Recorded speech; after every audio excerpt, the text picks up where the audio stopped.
राष्ट्रवादी काँग्रेस पार्टीच्या वतीने छत्रपती शिवाजी महाराजांच्या जयंतीनिमित्त सर्वोदयाच्या प्रांगणात विविध सामाजिक व प्रेरणादायी उपक्रमांसह शिवजयंती मोठ्या उत्साहात साजरी करण्यात आली। संपूर्ण कार्यक्रमात शिवभक्ती, राष्ट्रभावना आणि सामाजिक जाणीवेचे वातावरण पाहायला मिळाले। कार्यक्रमाची सुरुवात प्रदेश उपाध्यक्ष बाळासाहेब देशमुख यांच्या हस्ते छत्रपती शिवाजी महाराजांच्या पुतळ्याला पुष्पहार अर्पण करून करण्यात आली। यावेळी बोलताना देशमुख म्हणाले की राष्ट्रवादी काँग्रेस पार्टी इचलकरंजी शहरातील पाणी प्रश्नावर सातत्याने पाठपुरावा करत आहे।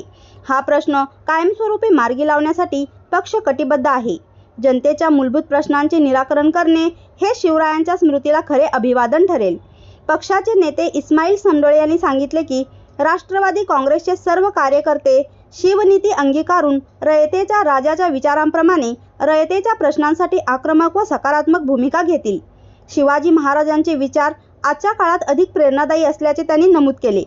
तौफिकभाई मुजावर यांनी शिवजयंतीच्या शुभेच्छा देत पक्ष संघटन एकसंघ ठेवून जनतेच्या प्रश्नावर सातत्याने आवाज उठवण्याचा निर्धार व्यक्त केला। ॲडव्होकेट प्राध्यापक शरद कांबळे यांनी आपल्या भाषणात छत्रपती शिवाजी महाराजांच्या जीवनातील विविध प्रसंगाचे प्रभावी वर्णन करून उपस्थितांना प्रेरित केले। कार्यक्रमात सूर्योदय ग्रुपच्या वतीने शिवप्रसंग या विषयावर आधारित उत्कृष्ट सादरीकरण करण्यात आले।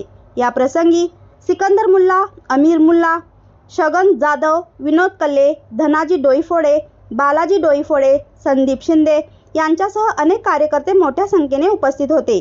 कार्यक्रम यशस्वी होण्यासाठी नरसिंह महाजन यांनी विशेष परिश्रम घेतले। MS 51 न्यूज करिता मुबारक शेख।